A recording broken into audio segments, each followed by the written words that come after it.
Here are 5 skin conditions that look like acne, but they are not acne. And if you treat them like acne, they're going to get way worse. So if you think that you have acne and you've been treating it, but it's not getting better, then watch this video and let's make sure you are not in one of these categories. I'm Dr. Maren Locke, known here as the Budget Dermatologist, where I keep skincare simple for you and help you fix your skin without breaking the bank. Hit subscribe right here if this kind of thing resonates with you, and come find me on basically every other platform at the Budget Dermatologist. Let's talk about acne mimicker number 1, perioral dermatitis. This looks like tiny red bumps around the mouth, nose, or even eyes.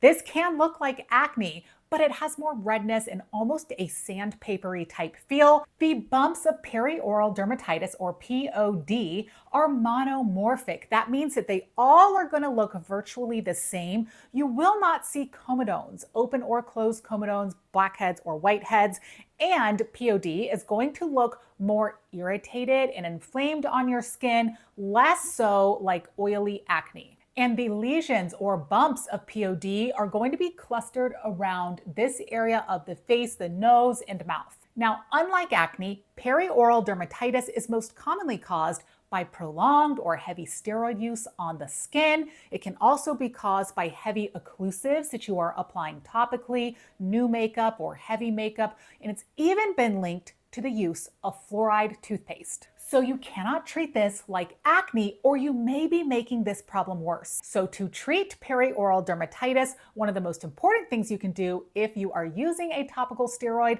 is to stop using that steroid. Now, if this is a product that was prescribed to you, of course you are going to want to talk to your prescriber about how to change your treatment plan. You want to also focus on gentle skincare only, avoiding heavy occlusives and makeup while you are trying to clear this condition. And you have to give this a lot of time and patience because perioral dermatitis is quite stubborn and can take quite some time to clear up. And because it looks like acne, you might want to reach for those acne medications, but you need to avoid harsh acne treatments on this condition because it can make the irritation worse, which can make this condition worse. Sometimes this condition can require prescription topicals or even oral antibiotics, but most times people can clear this on their own if they don't have a particularly severe or stubborn case. Acne mimicker number 2 is fungal acne, which is actually a condition called Rosacea folliculitis. This looks like tiny little uniform bumps that are more localized around the hairline or forehead and even the chest and back. It can look a lot like acne, but these tend to be more itchy, more uniform in appearance, and they do not respond to acne treatments. In fact, if you are on antibiotics, either topically or by mouth for acne, and your skin got worse, that could be a giveaway that you actually have fungal acne. Now, this acne mimicker is actually due to an overgrowth of yeast on the skin. This is often triggered by humidity, sweat, or occlusion, or, like I said, even antibiotic use. It's different than acne because acne has a more bacterial component and this one is fungal. So in order to treat this one, you need antifungals. Now, this typically can be cleared up with a topical antifungal cream or even a shampoo that you are using as a face wash or a body wash, such as Nizoral 1% shampoo that contains ketoconazole, which is the active ingredient in it. That's the antifungal. This is available over the counter, but you can get it in prescription form in a higher concentration, and that may be needed for more stubborn cases. If you have fungal acne, it's important to realize that antibiotics can make this worse by creating more of an imbalance on our skin where the yeast can really flourish. Let's talk about the third mimicker of acne, which is rosacea, specifically the papulopustular form of rosacea. This looks a lot like red bumps and pustules on the center of the face, your cheeks, and your chin. The pathogenesis of rosacea is quite complex. We don't really have everything about it completely figured out, but it is at least in part due to overactive innate immune responses of our skin. It's caused also by skin barrier dysfunction and, this is lovely, Demodex mite overgrowth. So Demodex mites are microscopic mites that naturally live in human hair follicles.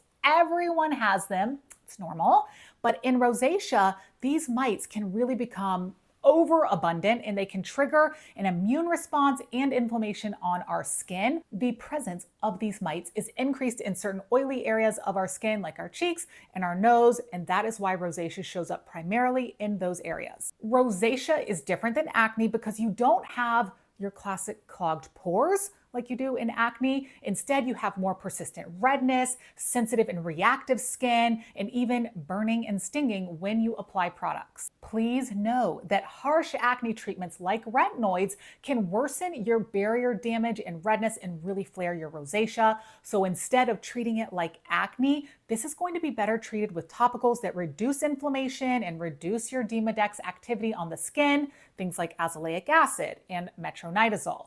And of course, you want to do very gentle skincare and avoid the triggers that cause your rosacea to flare. Now, you can get certain topicals to treat rosacea like azelaic acid or even sulfur, which is another great rosacea treatment. You can get those over the counter in lower percentages, but sometimes rosacea can be quite stubborn. It can require a more complex treatment plan that requires prescription treatments. The fourth mimicker of acne is a condition called Keratosis Pilaris, or KP. We usually think of KP as rough and bumpy skin that we get on the backs of our arms, but you can also get this on the face. These are more rough in texture than acne, and they classically appear on the cheeks and on the jawline. This condition is most common in people who have eczema or very dry skin. What happens is we get retention of keratin or a skin protein in our hair follicles.